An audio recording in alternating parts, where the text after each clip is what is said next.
Hello friends, வணக்கம். இன்றைக்கி ஒரு டிஷ்ஷு செய்ய போகிறேன். அது என்னென்னு பார்த்தீங்கன்னா தக்காளி ஊறுகாய்.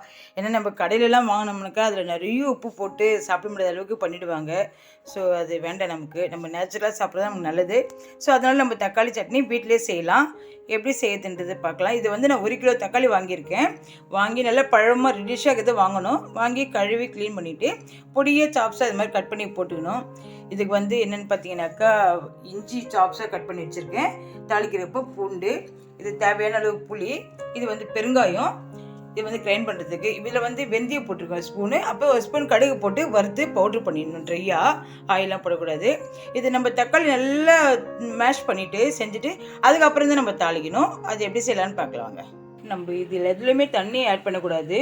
தக்காளியிலே தண்ணி விடும். ப்ளஸ் சால்ட்டு போட்டிங்கனாக்கா தக்காளி சீக்கிரமாக நசுங்கிடும். அதான் குழப்பம் நல்லா வந்துடும்.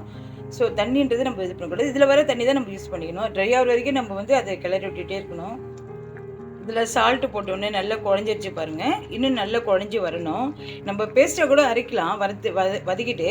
ஆனால் பார்த்தீங்கன்னாக்கா ரொம்ப பேஸ்ட்டுனாக்கா குழன்னு இருக்கும். இது வந்து பார்த்தீங்கன்னா தொக்காக இருக்கும். நல்லா தொட்டுன்னு சாப்பிட்றதுக்கு, செய்யறதுக்கு, சாதத்துக்கு எல்லாத்தையுமே நம்ம யூஸ் பண்ணிக்கலாம். பூரி, சப்பாத்தி, தோசை, இட்லி, ரைஸ் இந்த மாதிரி எல்லாத்தையுமே யூஸ் பண்ணிக்கலாம். ஆனால் இது வந்து ஃப்ரிட்ஜில் வச்சு தான் நம்ம யூஸ் பண்ணணும். ஏன்னா நம்ம எந்த பொருளுமே ஆர்டிஃபிஷியலாக சேர்க்கல. இதில் எல்லாமே நேச்சுரல் பொருளாக சேர்த்துருக்கோம். ஸோ அதனால் ஃப்ரிட்ஜில் வச்சாக்கா எப்படியும் 1 மாதம் 1.5 மாதம் கூட நல்லா தாங்கும். நம்ம யூஸ் பண்ணிக்கலாம்.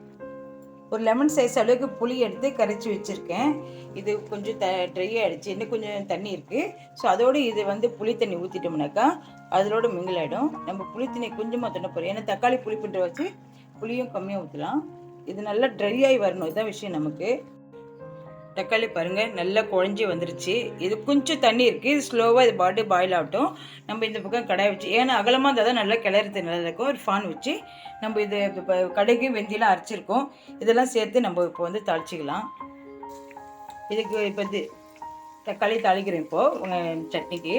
இப்போ பார்த்தீங்கன்னாக்கா எண்ணெய் கொஞ்சம் அதிகமாக போடணும் இதில். அதுவும் நல்லெண்ணெய் ரொம்ப நல்லா இருக்கும். ஹெல்த்துக்கு நல்லது, இதுவும் நல்லது. ஊறுகாய்க்கும் ரொம்ப நல்லா வாசனை நல்லாயிருக்கும். அது போட்டு கடுகு போட்டு இஞ்சி போட்டு இது பூண்டு போட்டுருக்கேன். அதுக்கப்புறம் இஞ்சி எடுத்து கொஞ்சம் சாப்ஸாக கட் பண்ணிக்கிற இஞ்சி எடுத்து நம்ம இதில் போட்டுக்கலாம்.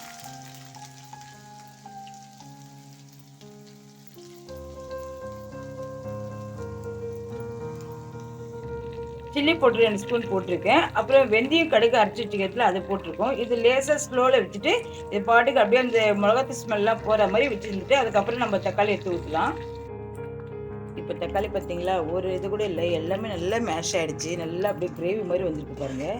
ஒரு பீஸ் தக்காளி கூட இல்லை. ஸோ இந்த மாதிரி செய்கிறது ரொம்ப நல்லாயிருக்கும். இது கிரைண்ட் பண்ணிட்டாக்கா அது ஒரு மாதிரி அது வேறு டேஸ்ட்டாக இருக்கும். இந்த மாதிரி பண்ணுறது இது ஒரு டேஸ்ட்டாக இருக்கும். ஸோ இது என்ன கொஞ்சம் வேலைன்னு பார்த்தீங்கன்னாக்கா இந்த தக்காளி பாயில் ஆகிறது நமக்கு கொஞ்சம் வேலையாக எடுக்கும். மற்றபடி இது பாயில் ஆகிடுச்சுனாக்கா அடுத்து நம்ம தாளிச்சிடலாம் இல்லையா. ஸோ அந்த மாதிரி பண்ணிடலாம். இதுதான் கொஞ்சம் லேட் ப்ராசஸ் ஆகும். ஆனால் பண்ணிங்கனாக்கா சூப்பராக இருக்கும். தக்காளி கிரேவி ஆட் பண்ணிவிட்டோம் தாளிச்சதில். இது நல்லா கொஞ்சம் சுண்டி வந்துட்டு மேலே எண்ணெய் லேயர் மாதிரி நல்லா வரணும். ஸோ அது வரைக்கும் நம்ம கிளறிட்டே இருக்கணும். எல்லாம் தாளித்து முடித்த பிறகு தான் நம்ம வந்து பெருங்காயம் போடணும். அப்போ தான் நல்லா வாசனையாக இருக்கும் சாப்பிட்றதுக்கு. ஏன்னா முன்னாடியே போட்டோம்னாக்கா அந்த பாயில் ஆகிறதுல வந்து வாசனைலாம் போயிடும். ஸோ அதனால தாளித்த பிறகு தான் நம்ம இறக்கிறதுக்கு முன்னாடி ஒரு 5 நிமிஷம் முன்னாடி போட்டுட்டு கிளறிட்டு நல்லா கொச்சி லேயராக எண்ணெய் வந்த பிறகு தான் இறக்கணும். கொஞ்சம் வெல்லம் போட்டிருக்கேன். ஏன்னாக்கா தக்காளி 1 கிலோ எடுத்திருக்கோம். புளி வேறு ஊற்றிருக்கோம். ஸோ சில்லி போட்டு திட்டமாக தான் போட்டிருக்கோம் 2 ஸ்பூனு.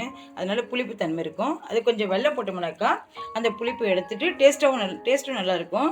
இப்போ பாருங்கள் மேலட்டே நல்லா லேயராக வருது பாருங்கள் எண்ணெய். ஸோ இது மாதிரி இன்னும் வரணும். இன்னும் கொஞ்சம் நேரம் பாயில் ஆகட்டுன்னு ஆஃப் பண்ணிடலாம்.